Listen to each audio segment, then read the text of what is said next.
All right, we're back and ready for another deep dive. And this time, we're looking at some seriously cool stuff in robotics and tech. Like, buckle up, because we're about to see robots jumping like they're in the Olympics. Massive rockets being 3D printed, AI creating art, and even a glucose monitor that doesn't need needles. Yeah, it really is amazing to see how fast things are changing. These are not just little improvements. These are like huge leaps forward, pushing the limits of what we thought was even possible. So first up is this Unitree G1 robot. This thing can jump like crazy high for its size, almost 140 centimeters, for a robot that's only 132 centimeters tall. Seriously, you gotta see the video. The secret sauce is in its joints. They're super sophisticated. The G1 has 43 degrees of freedom and can generate a max torque of 120 Newton meters. To give you an idea, that's more torque than some motorcycles. It's like they packed the power of an engine into these tiny joints. And get this. Unitree isn't just showing off a prototype. They're actually selling the G1. You can get one for research or industrial use for about $16,000. I'm blown away by how fast they went from prototype to actually selling it, especially when you compare it to companies like Tesla, who've been teasing their robots forever. Yeah, it's a different strategy. Unitree seems to be all about getting it out there in the real world, getting feedback and making it better fast. And the G1 can do way more than just jump. This thing walks, it runs, climbs stairs, even does some pretty cool karate moves. You can see in the video how smooth and human-like it's getting. Like a bigger trend in robotics, moving away from those clunky mechanical movements to something that feels almost, organic. Okay, let's talk Tesla and their Optimus robot. There's been a lot of talk about Optimus, a lot of it's skeptical, especially about whether it's truly autonomous or just being teleoperated. But they just released this new video, navigating alone, and it seems to be a big step forward. Yeah, in this video, we see Optimus using its neural networks to actually understand and react to its environment, all without a human directly controlling it. This is a huge leap towards robots being truly autonomous, especially in complex places like a factory. And the video really shows you what it can do. You see Optimus dodging obstacles, lifting heavy battery trays, and even going to its charging station all on its own. This kind of autonomy is a core part of Tesla's vision, right?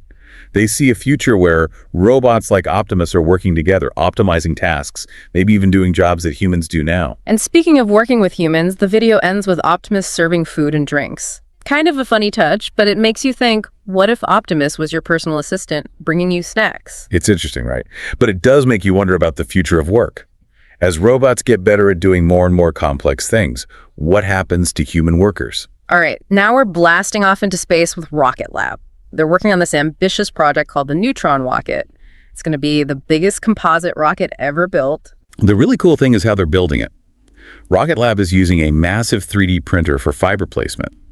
It's a totally revolutionary way to build rockets. And we're not talking about some little desktop printer here. This thing is 12 meters tall and weighs a whopping 75 tons.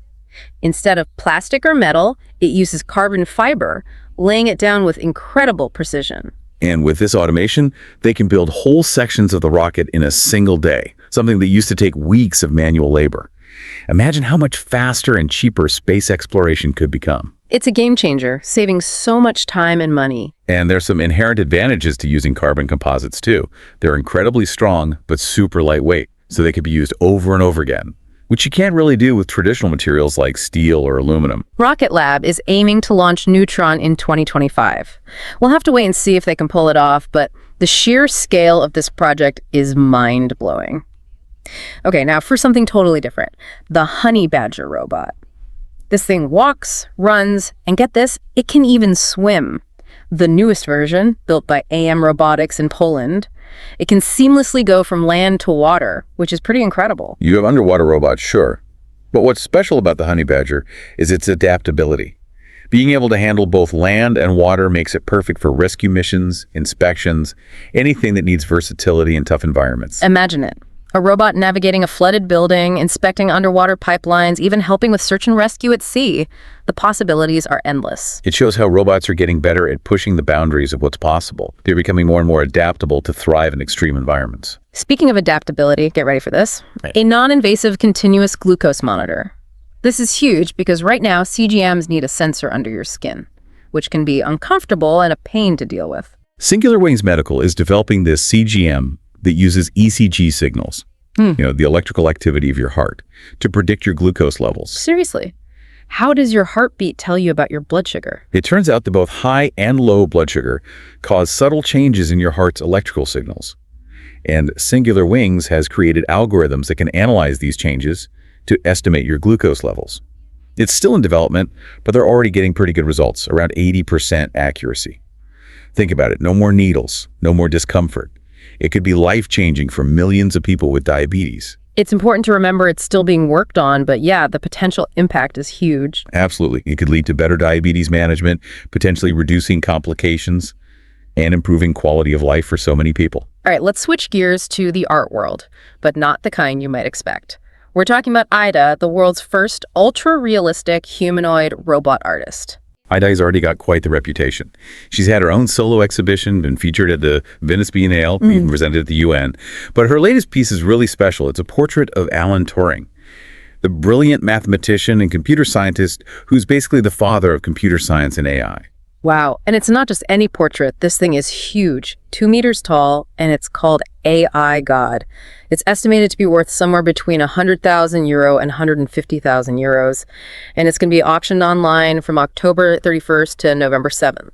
The choice of Turing as the subject is really interesting. He thought about the exact questions that Ida's existence brings up. Can machines truly be creative? What's the future of AI, and how will it relate to humanity? And the portrait itself, with its kind of soft tones and fragmented face, it seems to reflect that complexity. It makes you think about what creativity really is. If a robot can create art that's technically skilled and also evokes emotions, where do we draw the line between human and artificial creativity? What does it even mean for the future of art? Okay, get ready for a trip down memory lane.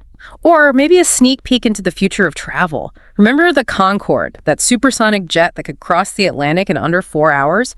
Well, supersonic travel might be making a comeback, thanks to Boom Supersonic and their XB1 jet. Yeah, supersonic commercial flights basically died out after the Concorde. Too expensive, and those sonic booms were a big problem. But Boom Supersonic is trying to change that with the XB1. It's a scaled-down prototype for a much bigger passenger jet called Overture.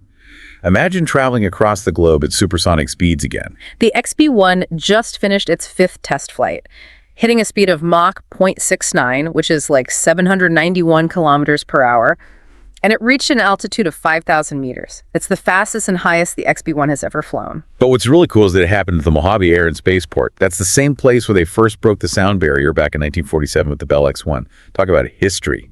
Boom Supersonic isn't just about bringing back supersonic travel, though. They want to make it sustainable and actually affordable. Overture is designed to carry 64 to 80 passengers at a speed of Mach 1.7. That's around 2,000 kilometers per hour. And they're working on ways to deal with those environmental concerns. Yeah, to handle those sonic booms, Boom Supersonic is planning for Overture to mainly fly over water, to minimize the disruption. And when it does fly over land, it'll slow down to reduce the boom. Production for Overture is set to begin in 2025. Test flights in 2027, and they hope to launch commercial flights by 2029. Some big airlines are already interested. United Airlines has said they want to buy Overture jets.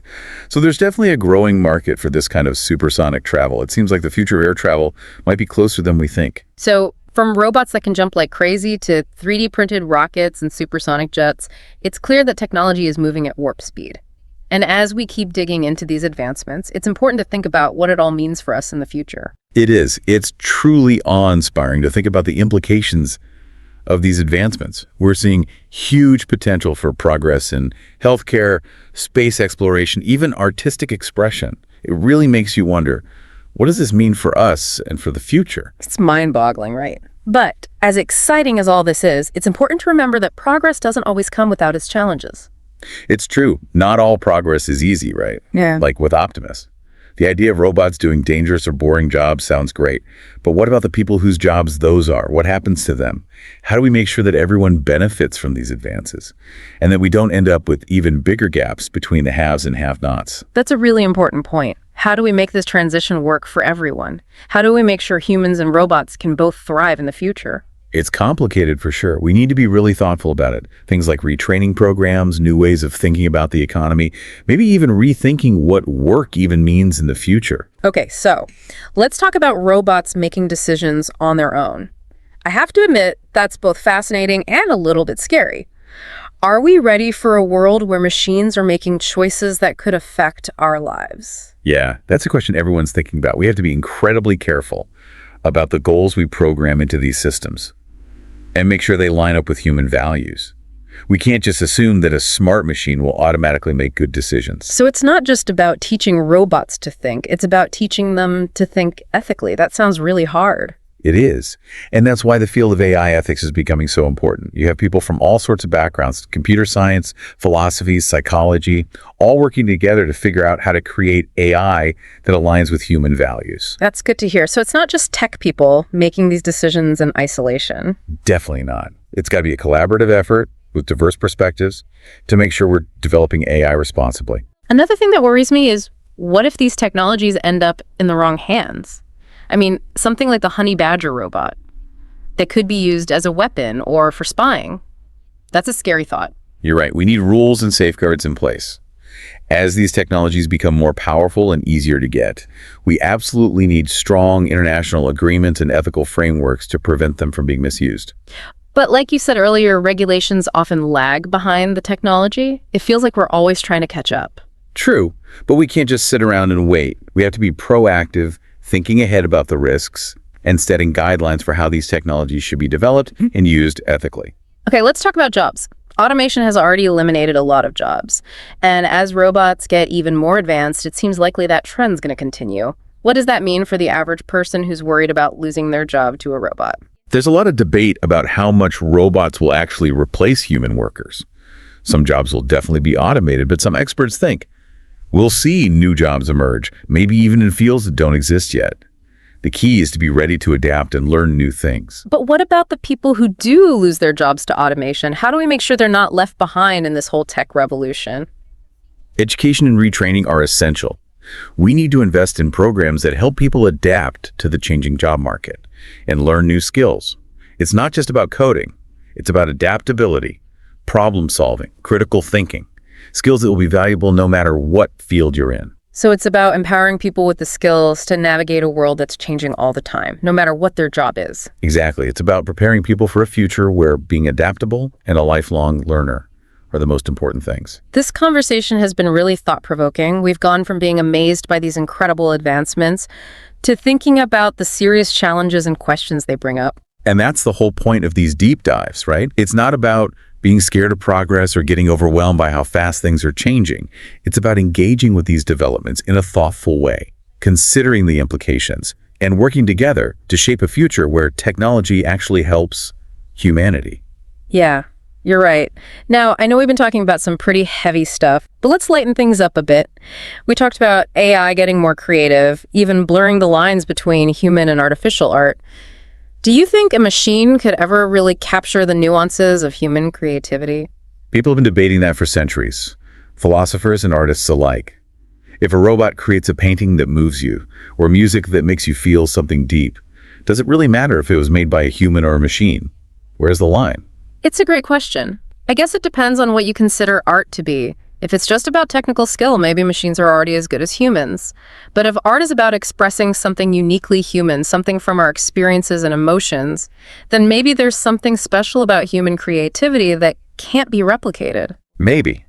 But seeing AI create art definitely makes us rethink our ideas about creativity and what it means to be human in a world where technology is everywhere. Maybe that's a good thing.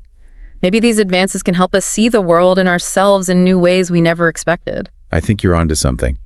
In the end, the future of technology is a reflection of the choices we make.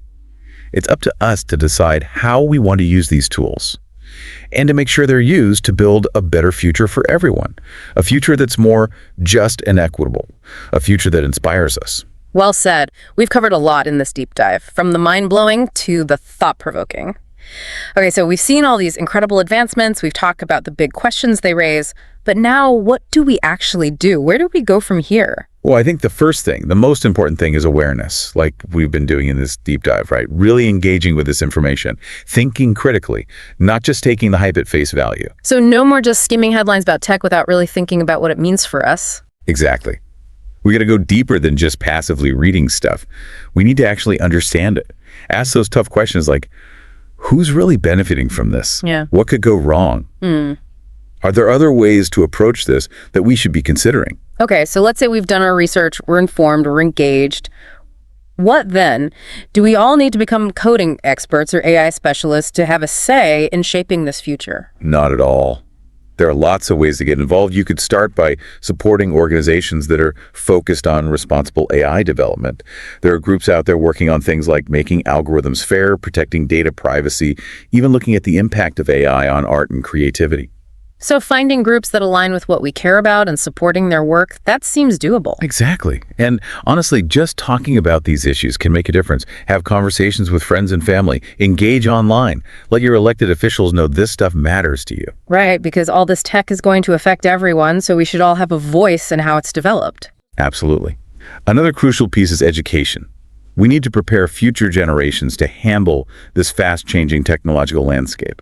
So more coding in schools, more STEM.